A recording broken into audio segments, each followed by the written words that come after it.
야곱이 브엘세바를 떠나서 하란으로 가다가 어떤 곳에 이르렀을 때 해가 저물었으므로 거기에서 하룻밤을 지내게 되었다. 그는 돌 하나를 주어서 베개로 삼고 거기에 누워서 자다가 꿈을 꾸었다. 그가 보니 땅에 층계가 있고 그 꼭대기가 하늘에 닿아 있고 하나님의 천사들이 그 층계를 오르락 내리락 하고 있었다. 주님께서 그 층계 위에 서서 말씀하셨다.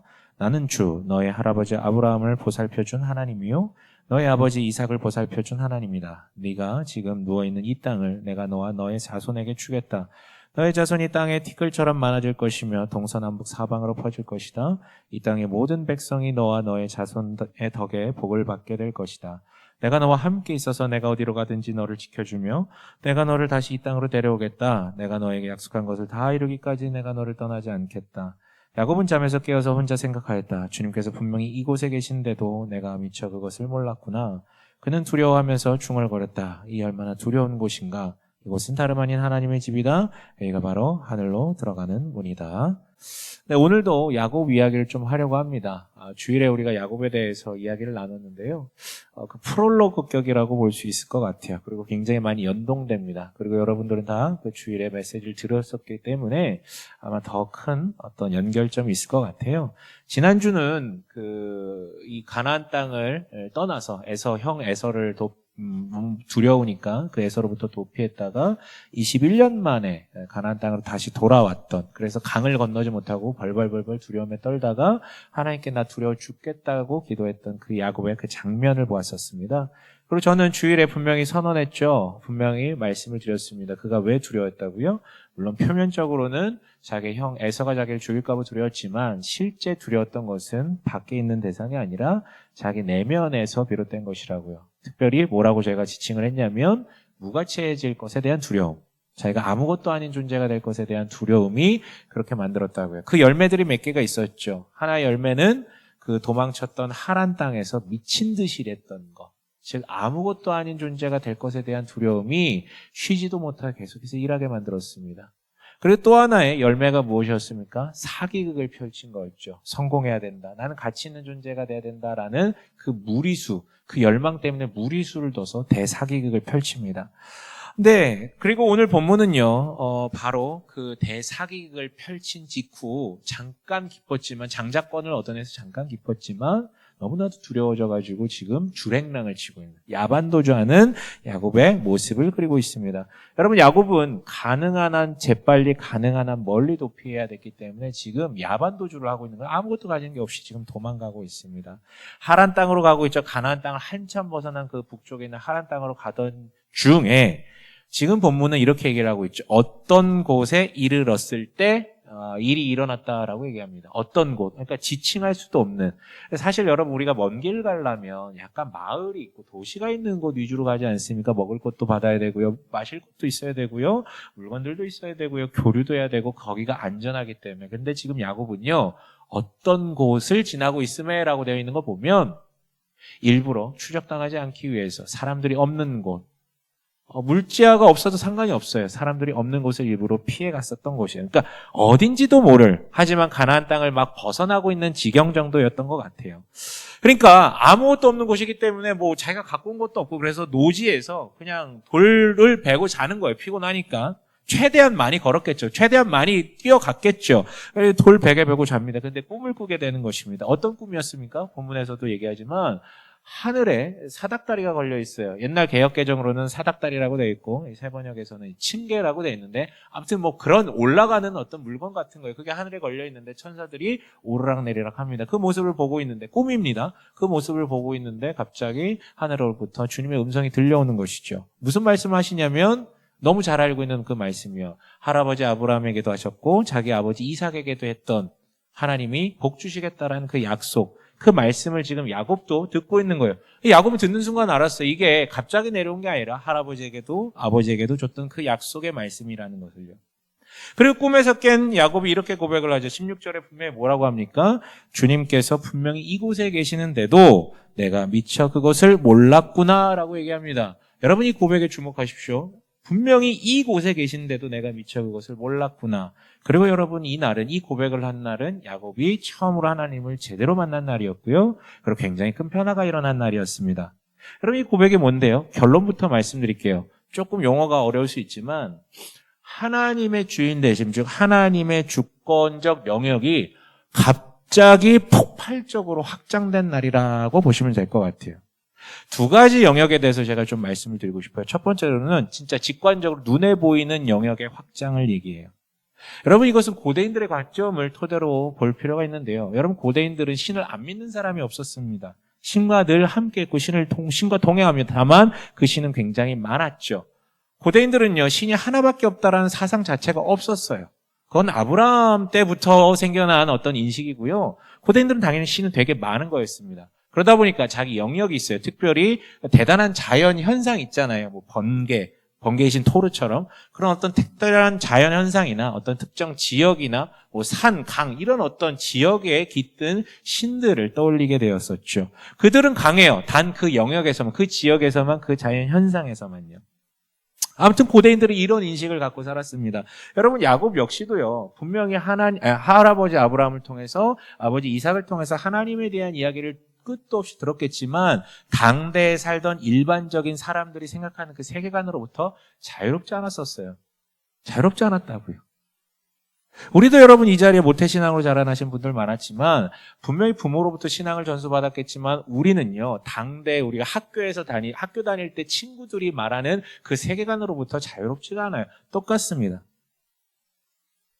그래서요, 하나님을 믿는다고 하지만 자기도 모르게 하나님은 자기 부족, 자기 민족, 그리고 그 가나안 땅, 약속받은 땅, 그 땅에만 거하시는 거기에서만 능력을 펼치시는 그런 분으로 떠올리곤 했죠. 더 나아가 고대인들은요, 그냥 어떤 땅을 넘어서 특정한 어떤 거룩한 장소, 쭉 신전이 있을 만한 곳, 혹은 신관이 있을 만한 곳이 그 신이 역사하는 그런 곳이다라고 여겼어요. 그래서 TMI지만, 그럼 창세기 보시면 아브라함이 하나님의 부르심을 받아 가나안 땅에 이르렀을 때 여기가 너에게 약속한 땅이라고 얘기했을 때 아브라함이 뭘 하냐면요, 상수리 나무를 찾아가서 거기에 제물을 바치고 제단을 설치하는 일이 발생합니다. 상수리 나무가 뭔데요? 그냥 여러분 우리나라로 치면 선앙당 같은 곳이에요. 미신적 어떤 그 되게 영험하다라고 생각되는 그런 곳, 거기 가서 제사 드렸다라고 되어 있어요. 하나님 그거 질책하지 않으세요. 왜냐면 그게 그 당시 그냥 보편적인 상식이에요. 그러니까 내가 하나님한테 잘하면 어떻게 해야 될까라고 떠올렸을 때 상수리 나무에 간 거죠. 야곱도 마찬가지입니다. 당연하게 그렇게 생각했어요. 신은 어떤 특정 지역을 다스리고 특별히 특정한 어떤 장소, 스팟이 있을 거 아니에요. 영험한 스팟, 기도발 잘 받는 그런 스팟, 그리고 그런 신관이 있을 때 응답하신다, 뭐 그런 어떤 생각 밑에서 자라났겠죠. 그런데요, 여러분, 야곱은 지금 가나안 땅을 지금 막 벗어나고 있는 상태였습니다. 특히 여러분 11절에 다시 얘기하자면 어떤 곳에 이르렀을 때, 즉 어떤 영험한 장소도 아니고 영험한 자리도 아니고 그런 신관도 없고 아무것도, 정말 이름조차 붙일 수 없는 그냥 맨 땅 아무것도 없는 그 곳에서 잠에 들었는데 하나님이 거기 임재하는 거예요. 너무 똑똑히 봤어요. 지금까지는 하나님의 영역은 가나안에서도, 그리고 자기 민족, 그 부족이 거하는 곳, 거기서도 이삭과 같은 신관이 있는 곳에서만 임재하는 줄 알았는데, 거기만 기도발이 드는 줄 알았는데, 이 장면을 보고 나니 완전히 깨어져 버린 것이죠. 하나님의 영역은 내가 생각했던 그 정도만이 아니라 모든 영역으로, 모든 곳으로 확장된 것이죠. 가나안을 벗어났는데 아무것도 아닌 어떤 곳이라고 이름조차 붙일 수 없는 이 땅에서조차 하나님께서 일하신다면, 내 밖의 모든 곳, 내가 마주하는 모든 곳에서 하나님은 일하실 수 있구나라는 어마어마한 확장이 이 영역에 어마어마한 확장이 일어났어요. 내 밖의 모든 곳이 그의 집이 될 수 있는 곳이니까요. 여러분, 이런 건 어떨까요? 여러분, 이 전환점이요, 그냥 그런가 보다, 뭐 신학적 이해 그 정도가 아니에요. 어마어마한 전환을 불러일으킵니다. 좀 얘기를 해볼게요. 이게 딱 맞는 예가 아닐 수도 있는데 조금 비슷한 것 같아서요. 제가 지난주에 TV를 틀어서, 여러분 제가 TV 잘 열심히 안 본다 그랬잖아요. 가끔 보면 어떻게 한다고 제가 말씀드린 적이 있는데, TV 쇼핑하거든요. 예고편만 봐요. 한 30절에 예고편 보고 그 다음 거 보고 막 그러거든요. 근데 제가 종종 그 TV 쇼핑하다가도 눈이 딱 고정될 때가 있어요. 세 종류 중에 하나인데, 하나는 뭐냐면 동석이 형 같이 같은 사람이 나와가지고 막 악당 막 싸대기 날리는 그런 장면 보면 이제 이게 터지기 때문에 그런 영화는 봅니다. 두 번째는 해외 여행지 그런 프로그램 나오면 또 봐요. 세 번째는 이제 동물 이야기 나오면 눈이 이렇게 가요. 그래서 그걸 보게 되더라고요. 그날도 이렇게 돌리다가 갑자기 채널 A인가 개화늑대의 시간이라는 프로그램이 나오더라고요. 여러분 보신 적 있는지 모르겠어요. 이거 최근에 런칭했고요. 걔는 훌륭하다랑 똑같아요. 강영욱 씨 나와가지고 대통령 강영욱 씨 나와가지고 문제 있는 개 견주를 상담하면서 치유하는 그런 프로그램입니다. 근데 마침 제가 딱 틀었을 때 어떤 여성분의 사연이 흘러나오고 있었어요. 그 여성분은요, 대형견을 3마리나 키웁니다. 물론 집이 꽤 넓었기 때문에 키울만 한 것 같은데 문제는 그 3마리가 서로를 공격하고 으르렁거리고 막 물려고 해요. 여기까지는 괜찮습니다. 문제는 가족이 있어요. 그 여성에게는 남편이 있고요. 그리고 2돌도 안 된 자녀가 있습니다. 이제 막 잘 걸어다니는 그런 2돌도 안 된 자녀. 근데 그 개들이 사람을 공격하고 특별히 그 아이도 생채기를 내가지고 상처를 입은 그런 사례가 있었어요. 그러니까 남편이 얘기를 하죠. 맨날 싸우는 거야, 남편이. 야, 나도 걔 좋아하지만 이건 아닌 것 같다. 아니, 우리 애가 우선이다. 아무리 걔가 좋아도 이거는 같이 있을 수 없다. 이건 무리다. 이 3마리를 다 키울 수 없고, 셋 중에 하나나 둘은 보내야 된다. 그리고 여자는 얘기하죠. 물론 인터뷰 때 얘기하더라고. 어떻게 개를 3마리나 키우게 됐냐. 자기도 아는데 그 다 유기견이에요. 유기견 보고서 갔는데 그 눈을 마주쳤는데 너무 불쌍해 보이더래요. 그래서 한 마리씩 데려왔대요. 그러면서 남편한테 타박하는 거죠. 네가 개가 싫으니까 그런 거지. 개가 좋았어도 이렇게 얘기했을 거야? 아니야, 우리 키울 수 있어. 야, 우리 더 넓은 집으로 이사 가자. 마당 있는 집으로 이사 가자. 그럼 괜찮을 거야. 뭐 이렇게 얘기를 하더라고요. 여러분, 제가 그걸 보면서 어땠는지 아십니까? 오랜만에 빡치더라고요. TV 보면서 오랜만에 빡치더라고요. 너무 빡치더라고요. 왜 저러는 거야? 물론 저는 개를 안 키우기 때문에 완전히 공감할 수는 없지만, 그래도 이건 아니지 않습니까? 너무 빡치더라고요. 제가 빡쳤던 지점은 몇 가지가 있었죠. 뭐냐면, 우선은, 이분은 아무 일도 안 해요. 집에서 개만 봐요. 집에서 개만 봐요. 애 보고 개 봐요. 일도 안 한단 말이에요.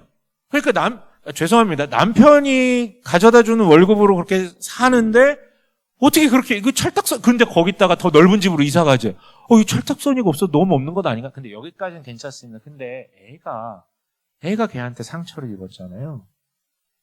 근데 그걸 어떻게 지켜보지? 게다가, 이 방송국 놈들의 이제 편집 기술일 수도 있는데, 주말에 일상을 찍었어요. 근데 이 여자가 일어나더니, 아침에 일어나자마자 뭐 한 줄 아세요? 개밥 챙기러 가더라고요. 애는 이미 일어나 있었는데, 물론 아빠가 뭔가를 주기는 했어요. 근데 그 애는 그 아침에 아빠가 좀 빵 먹고 있는데 일어나자마자 애한테 인사도 안 하고 가서 개밥을 챙겨주고 있더라고요. 와, 너무 빡치더라고요. 그래서 거기 나온 패널도 이게 뭐야 막 이러더라고요. 그렇게 이제 껐어요. 스트레스 풀라고 봤는데 스트레스가 더 되더라고. 저녁에 자기 전에. 그리고 이제 잠에 들었죠. 다음날 새벽에 이제 러닝 하려고 나가가지고 뛰다가 이제 마무리가 될 때쯤 걷고 있는데 갑자기 지난밤에 봤던 그 장면이 생각나는 거예요. 또 빡치더라고. 생각나는데. 와, 어떻게 그러지? 그런데 여러분, 진짜 웃긴 건 뭔지 아십니까? 잠깐 이상한 상상을 했는데 한순간에 그녀를 이해할 수 있게 되었어요. 잠깐 이상한 상상을 했는데 무슨 상상이었냐면 혹시 그 개 3마리 키우는 그 넓었던 그 집이 여자가 결혼하면서 갖고 온 집이었었다면, 그리고 더 넓은 집으로 이사 가자고 했는데 그게 바로 그 여자의 통장에서 나온, 그 여성분의 통장에서 나온 돈으로 이사 가는 거였다면, 그럼 얘기가 좀 달라지지 않나? 물론 잘못된 부분이 있죠. 아이보다 개를 우선시하는 건 좀 잘못된 것 같아요. 그런데 그런 상상을 하는 순간, 그 집의 소유권이 여성분에게 있다라고 생각하는 순간 좀 다르게 보이더라고요. 그럼 제가 속물입니까? 아니요, 여러분들도 그런 상상을 하는 순간 뭔가 조금 다르게 보기 시작할 거예요. 마찬가지죠. 저는 별게 아니에요. 그냥 그 집의 소유권이, 그 집의 주인이 그 여자라고 생각한 순간부터 그 위에 놓인 모든 인물의 서사를 재구성하기 시작했어요. 그 위에서 일어난 모든 사건을 재구성하기 시작했어요. 그럼 그렇게까지 나쁜 게 아닐 수도 있겠구나. 그럼 남편이 좀 들어줄 수도 있겠구나. 이상하지 않나요? 소유권만 인정했을 뿐인데, 소유권만 다르게 봤을 뿐인데. 근데 여러분, 하나님 입장에서 생각해 봅시다. 하나님이 다스리는 영역이 여기까지만이라고 생각을 했다가 모든 것이 하나님의 주권 위에 있다. 하나님의 주권자다. 우리는 그 집 위에 산다. 그 집 위에서 지금 살고 있다라는 인식이 확 트이게 된다면 여러분, 우리는 굉장한 신앙적 전환과 자연을 맛보게 될 것입니다. 근데 여러분, 두 번째 영역의 확장이 있어요. 이게 더 중요할 것 같아요. 여러분 이거 역시도 고대인들의 생각을 떠올리셔야 돼요. 이거 지난 주일날 잠깐 언급했는데요. 지금도 마찬가지지만 모든 종교의 신들은 그 앞에 서기 위해서는 일정 조건이 필요합니다. 그 신을 만족시킬 만한 그 신이 바라는 재물을 적절한 어떤 재물을 갖다 드려야 되거나요. 아니면 여러분 우리 그리스 로마 신화에 나오는 유명한 영웅들 있잖아요. 유명한 영웅들. 그 영웅들이 신과 대화할 때 늘 신들이 그의 어떤 덕성 있죠. 용기나 어떤 뭐 그런 어떤 강인함이나 이런 것들을 칭찬하면서 그에게 복 주는 장면들이 등장합니다. 조건이 필요하다고요. 재물이 있거나 아니면 그런 어떤 내면적 성격이나 성품이 준비되어 있거든요. 영웅의 자격이라는 게 있잖아요. 그런데 여러분 지금 하나님은 언제 찾아오셨습니까? 언제 찾아오셨습니까? 어디에 찾아오셨습니까? 아무도 이름 붙일 수 없는 어떤 곳에 찾아오셨죠? 그럼 언제 찾아오셨습니까? 언제 찾아오셨냐면 야반 노조하느라 하나님께 드릴 게 아무것도 없었던 정말 빈털터리일 때, 떠나기 전에만 찾아오셨어도 드릴 게 있는데 아무것도 드릴 수 없는 그때, 또한 지금 두려워서 아무것도 할 수 없는 가장 약한 때, 그리고 이게 끝이 아니죠. 얼마 전에 거대한 사기극을 펼쳤잖아요. 여러분 누굴 속였습니까? 형 에서만 속였습니까? 아니요. 자신의 아버지도 속였어요. 아버지만 속였습니까? 아니요. 하나님의 이름으로 축복을 받아내잖아요. 하나님도 속인 거예요. 바로 그렇게 가장 악할 때 하나님은 찾아오셔서 심지어 자기가 그의 이름으로 속였는데도 불구하고 그 하나님께서 자기 앞에 등장하셔서 축복을 해주십니다. 엄청난 전환이죠. 이거 엄청난 전환이에요. 여러분 우리도 그렇지 않습니까? 숨기고 싶은 어떤 영역이 있어요. 여러분 살면서 우리 실수하잖아요. 실패하잖아요. 남들이 알 수 없는 그런 거 있잖아요. 숨기고 싶은 죄책감, 수치심, 시기, 미움, 다툼, 허영, 음란함, 게으름, 연약함 있어요. 남한테 말하기도 좀 뭐한 것. 우리는 이런 영역을 사람들에게 오픈하지 않습니다. 뭐가 좋다고 오픈합니까? 약점 잡히기 따기가 아니 부끄러워서 그거 자체를 잊어버리고 싶지 오픈하지 않는단 말이에요. 근데 똑같아요. 하나님께도 우리는 그것을 오픈하지 않습니다. 그게 바로 영역을 제한해버리는 거예요. 하나님께는 좋은 것만 내놓고 싶어요. 인정만 받고 싶어요. 여기는 안 건드리셨으면 좋겠어요.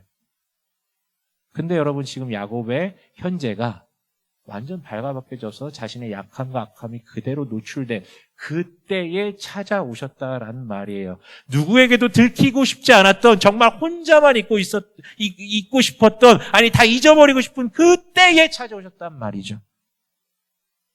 여러분 그때 하나님을 만난 야곱은 전환됩니다. 이런 약함과 악함만 있는 이 자리도 하나님의 집이 될 수 있다면 내 안에 있는 모든 곳도 하나님의 집이 될 수, 즉 아까는 내 밖에 있는 모든 곳도 하나님의 집이 될 수 있는데 이제는 내 안에 있는 모든 곳도 하나님의 집이 될 수 있다라는 그 인식에 완전히 압도당해요. 여러분 신앙은 결론은 하나님이 내가 원래 주인인 줄 알았는데 그게 아니라 하나님이 나의 주인 되시다라는 걸 인정한 다음에 그 신앙의 여정이라는 거는 그 주인 되심을 받아들이는 영역이에요. 조금 더 구체적으로 얘기하면 주인 되신 영역, 그러니까 모든 것이 하나님의 주인 되셔야 되는데 우린 그걸 한꺼번에 받아들일 수 없기 때문에 점차 받아들이기 시작을 하는 거예요. 확장돼 가는 것이죠. 그래서 구석구석 모든 영역이 다 하나님의 영역이구나. 처음에는 그냥 너무 추상적으로 얘기해요. 아, 하나님 나의 주인이십니다. 근데 그 추상성이 구체적이 되는 거죠. 이 영역도 하나님의 주권적이고 이 영역도 하나님의 집이 세워지는 곳이고 이러면서 하나씩 늘려가는 거예요. 그런데 우리는요, 나도 모르게 굉장히 하나님의 주인 되심을 추상적으로 여겨버리거나 그저 종교적 부호로 전락시켜버리거나 아니면 기꺼이 그의 주권을 인정하더라도 내심 어떤 영역들은 임의로 제껴놔버려요. 그러니까 여기는 내가 하나님의 영역임을 고백을 하는데 나머지는 얘기를 하지 않는 것이죠. 이런 거죠. 교회는 하나님의 영역이라고 우리 다 알고 있지만 일터에 가서는 그에게 구하지 않아요. 여긴 그냥 임의로 제껴버려요. 왜 그런지 모르겠어요. 신앙이 부족해서일 수도 있고 그냥 수치스러워서 이 자리에 있는 내 모습이 수치스러워서 그냥 얘기를 안 하는 경우들도 있어요. 어떤 사람은 일터는 하죠. 하지만 가정에 대해서는 의탁하지 않습니다. 오픈하지 않아요. 그냥 수치스러워서 그냥 오픈하고 싶지 않아서. 어떤 사람은 그 부부관계는 괜찮은데 나의 원가족 있잖아요. 나의 부모에 대해서는 오픈하고 싶지 않아요. 이것까지는 괜찮은데 나의 친구들은 오픈하고 싶지 않아요. 왜냐하면 얘네들이랑 모여서는 되게 음란패설하고 이렇게 사니까 맨날 세속적인 얘기만 하니까 이거는 오픈하고 싶지 않아요. 여러분 증거가 있어요. 뭐냐면 그 영역에 대해서는 절대 기도하지 않는 모습이 있다면 여러분들은 그 영역에 대해서는 지금 그의 주권을 인정하지 않고 있다라는 얘기도 됩니다. 근데 여러분 그나마 눈에 보이는 영역들은 괜찮습니다. 문제는 눈에 보이지 않는 영역, 즉 내 내면의 이야기들 있잖아요. 수치스러워서 그냥 나도 잊어버리고 싶은 그 영역. 사실 그 영역을 하나님께 내어놔야 되는 건데 그 영역을 가려요. 나의 음란함, 나의 게으름, 나의 죄책감, 수치심, 뭐 그런 시기심, 미움의 영역들이요. 그거를 오히려 내어놔야 되는데 그거를 안 내어놔요. 그러나 오늘 여러분 야곱의 말을 들어보십시오. 16절 다시 한번 읽어볼게요. 여러분 이건 굉장히 심오한 고백입니다. 다시 한번 같이 읽어볼까요? 시작. 주님께서는 분명히 이곳에 계시는데도 내가 미처 그것을 몰랐구나. 여러분 이곳에 계시는데 이 곳은요. 바로 눈에 보이는 영역이든 보이지 않는 영역이든 자신이 제외했던 모든 영역에 그분이 계셨음에 대한 고백입니다. 여러분 진정으로 그분은 나의 안팎을 모든 곳을 구석구석 다스리시는 분이다. 이 표현이 중요해요. 구석구석. 그리고 이어서 말하죠. 17절에 뭐라고 이야기하냐면 이 얼마나 두려운 곳이 17절 뭐라고 되어 있습니까? 함께 읽어봅니다. 그는 두려워하면서 중얼거렸다. 이 얼마나 두려운 것인가? 이곳은 다름 아닌 하나님의 집이다. 여기가 바로 하늘로 들어가는 문이다. 예, 이 얼마나 두려운 곳인가라고 고백을 하죠. 여러분 이 사실을 깨닫고 나서 전율이 일어났어요. 여러분 여기서 두렵다라고 표현한 거는 그 공포감의 두려움 아니야. 이거는 이게 약간 단어가 다른데 직역하면 경외감이라고도 번역할 수 있어요. 경외감이 일어나는 거예요. 나는 지금 여기까지만 생각했는데 이렇게는 이 전부가 다 하나님의 집이라고 내 안에마저도 경외감이 일어나는 거죠. 경외감이 일어나는 거죠. 그리고 여러분 추상적인 게 아니라 얼마나 구체적인 용어를 씁니까? 이곳은 다름 아닌 하나님의 집이다. 여기가 바로 하늘로 들어가는 문이다. 영역이 구체적으로 구석구석으로 변화되게 됩니다. 여러분 하나님은 정말로 우리 안팎의 모든 영역을 구석구석 다스리시죠. 여러분 이 자리에 우리는 기도하러 올라왔습니다. 여러분들 이 기도하러 올라오신 여러분들에게 적용점을 하나 드릴게요. 권면이 기도합니다. 여러분 우리는 기도를 어떻게 해야 됩니까? 구체적으로 해야 됩니다. 여러분 구체적으로 하십시오. 너무 뻔한 결론인가요? 아니 잘 들어보세요. 여러분 정말로 기도를 구체적으로 하고 계십니까? 예를 들어 볼게요. 구체적인 기도하면 떠오르는 기도 제목이 있지 않습니까? 보통 교회 다니다 보면 이거 구체적으로 기도해야 돼. 하나하나 다 기도해야 돼 하는 그 주제들이 있잖아요. 배우자, 딱 나오죠. 배우자 기도. 여러분 이건 한국 교회는 이상하게 다른 건 모르겠는데 배우자 기도는 아주 세세하게 야 너 그것까지 기도, 머리털도 기도, 그 머리털 있는 것도 기도해. 뭐 이런 세세하게 키 그런 거 이제 몸무게 집안 다 기도하래 막. 선배들이 간증이 많잖아요. 키는 얼마고 외모는 이런 식이고 수춘 많아요. 피부색은 어때야 되고 재산은 직업은 성격은 요즘은 MBTI 하니까 MBTI 이런 것도 기도하겠죠. 저기 앞에서 설교하는 저 인간처럼 T발놈이면 안 돼. 절대 F 공감형이어야 돼. 배우자는 공감형이어야 돼. 웃지 마세요 여러분. 최고 어땠어요? 죄송합니다. 네, 오늘도 또 죄송합니다. 네. T보다는 F가 낫습니다. 네. 여러분 시시콜콜 기도하죠. 시시콜콜 기도합니다. 여러분 제가 지금 이거 잘못했다고 얘기하는 거 아닙니다. 이것도 구체적으로 기도한 것일 수 있어요. 그렇게 기도하셔야 됩니다.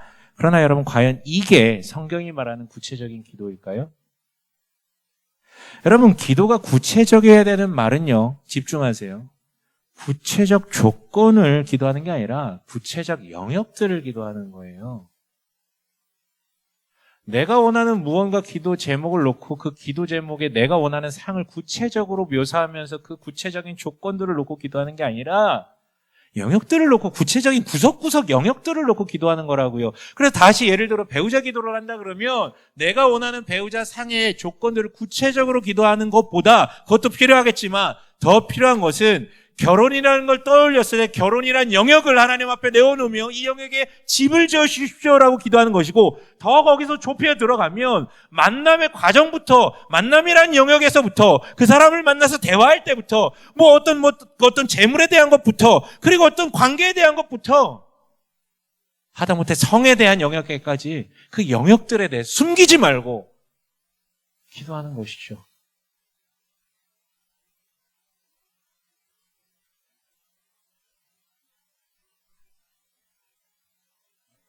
재정이라는 영역, 성이라는 영역 기도 안 하고 결혼했다가 문제되는 경우들도 참 많습니다. 조건만 놓고 기도했기 때문에.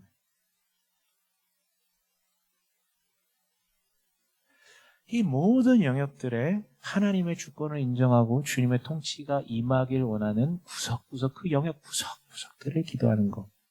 여러분, 조건을 좁히는 게 구체적인 기도가 아니라 영역을 좁히는 게 구체적인 기도예요. 구체적인 조건이 아니라 구체적인 영역이라고요. 그래서 시시콜콜도 좋지만 오늘 설교 제목처럼 시시콜콜보다는 구석구석 기도하는 것이요. 여러분, 이것은 내 눈에 보이는 어떤 그 대상에 대한 그 대상에 대한 기도만은 아닙니다. 내 안에 보이지 않는 구체적인 영역에 대해서도 기도해야 되겠죠. 특별히 그 부정적인 영역에 대해서요. 숨기고 싶은 그 영역에 대해서요. 왜냐하면 하나님은 바로 그 자리에 임하셔서 일하시기 때문에 네가 가장 약하고 네가 가장 악할 때 그 부정적인 영역에도 하나님의 집이 지어지게 기도하는 것이죠. 그럼 말씀을 좀 정리할게요. 제 주일에 고백했던 이야기인데요. 설교자적 회심의 어떤 시기가 좀 있었다라고 고백을 했죠. 지금까지 저는 설교를 두고 그렇게 기도했었어요. 주님, 나는 좋은 설교자가 되고 싶습니다. 근데 안 들어주시는 것 같아요. 그러다가 올해부터 기도를 바꿨다라고 말씀드렸어요. 왜냐하면 이 자리에 서는 게 계속 두려웠기 때문에 좋은 설교자가 되는 기도 말고 나 더 이상 안 두렵고 싶다고, 내가 평생 여기서 설교해야 되는데 이런 두려운 마음, 너무 부담스러운 마음 가지고 계속해서 설교하고 싫다고요. 그랬더니 다시 말씀드리지만 주님은 늘 그렇듯이 내가 원하는 그것을 주시는 게 아니죠. 두려움을 없애달라고 그랬더니 두려움을 없애주신 것이 아니라 두려움의 근원이 무엇인지를 깨닫게 해주셨어요. 두려움의 근원이 뭐였다고요? 야곱 얘기랑 매칭해서 말씀드렸잖아요. 이 사람들에게 좋은 평가를 받고 싶은, 그러니까 무가치하지 않다라는 평가를 받고, 너 정말 쓸모있구나라는 평가를 받고 싶은, 인정받고 싶은 그 욕구 때문이었어요. 그것 때문에 내가 두려웠던 것이었어요. 이 자리에 서는 게. 그것을 깨닫게 해주셨죠. 그것을 마주하고 나니까요, 큰 변화가 찾아왔어요. 그중 하나, 되게 많은 변화가 있었는데 그중 하나만 말씀드리자면 하나님의 주권의 영역이 좁혀지고 구체화되는 것이었습니다. 무슨 얘기냐면 이런 것이었어요. 그럼 저는 개척을 했죠. 왜 개척했을까요? 왜 더 젊은 나이에 개척을 했을까요? 왜 개척을 했을까요? 한국교회가 이렇게 막 이렇게 기울어져 가고 있는 시기에 제가 개척하면 잘 될 것 같아서요?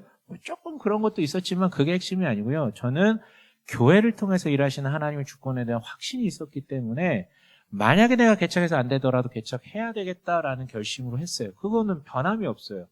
근데 거기까지였죠. 그러다가 이번에 깨달았어요. 저는 분명 확신이 있습니다. 교회의 주인은 하나님이시고 하나님께서 교회를 통해 일하신다는 그 다스림에 대한 확신이 있어요. 그런데 교회를 구성하는 구석구석의 영역 중 이 설교단도 들어간다라는 것을 망각하고 있었던 것 같아요. 즉, 교회를 구성하는 영역 중 하나는 이 설교단에도 주인이 하나님이시다라는 사실을 거기까지 이르지는 못했던 것 같아요. 그런데 그저 두려워서 기도했을 뿐인데 그 기도의 응답으로 제 시각은 바뀌었어요. 그래서 드디어 교회의 주인이다라는 고백에서 더 넘어서 설교단의 주인이다라는 데까지 좁혀지게 된 것이었어요. 그랬더니 바로 야곱의 고백처럼 여기도 바로 이곳이 이음수 교회가 아니라 바로 이 설교단이, 내가 서 있는 바로 여기 있잖아요. 내가 누워있는 바로 그곳, 야곱의 고백처럼 내가 누워있는 바로 그곳, 그 한 평짜리, 거기가 바로 하나님의 집이다라고 얘기하는 것처럼 좁히고 좁혔더니 바로 내가 서 있는 여기가 하나님의 집이구나. 와, 이게 다가오는데요. 완전히 뒤바뀌더라고. 여기에 주권, 주인됨, 이게 누구의 소유인지가 분명해지니까 완전히 바뀌더라고요. 그런데 이런 곳을, 하나님의 집에 나를 초대하셨어? 고작 여기 서가지고 나의 명예욕이나 만족시키려고 하는 이런 나를, 이 부족한 나를 이 자리에 세우신 거야? 이 영광스러운 자리에? 너무 감격하게 되더라고요. 여러분, 다시 표현합니다. 구석구석이요. 하나님의 주인 되심이 세밀한 영역에까지 구석구석 위치할 때 우리는 그 구석구석 다 자유하게 될 것입니다. 여러분, 오늘 어떤 기도 제목 갖고 오셨나요? 여러분, 기도하셔야죠. 여러분, 어떤 기도 제목 갖고 오셨습니까? 간절하게 간구하고 싶은 그런 기도 제목들 있으시잖아요. 시시콜콜 다 얘기하세요. 부디 이 자리만이 아니더라도 여러분 삶에서 시콜콜 다 얘기하십시오. 그러나 여러분 부디 부탁드린 것은 한 발짝 더 나아가 시시콜콜보다 우리가 더 나아가야 되는 것은 구석구석의 기도입니다. 그래서 정말 구체적인 기도가 이루어지길 원해요. 그래서 당신의 구석구석 그 모든 영역까지 하나님의 집이 지어져서 기도의 응답이 있길 주님의 이름으로 간절히 축원합니다. 아멘.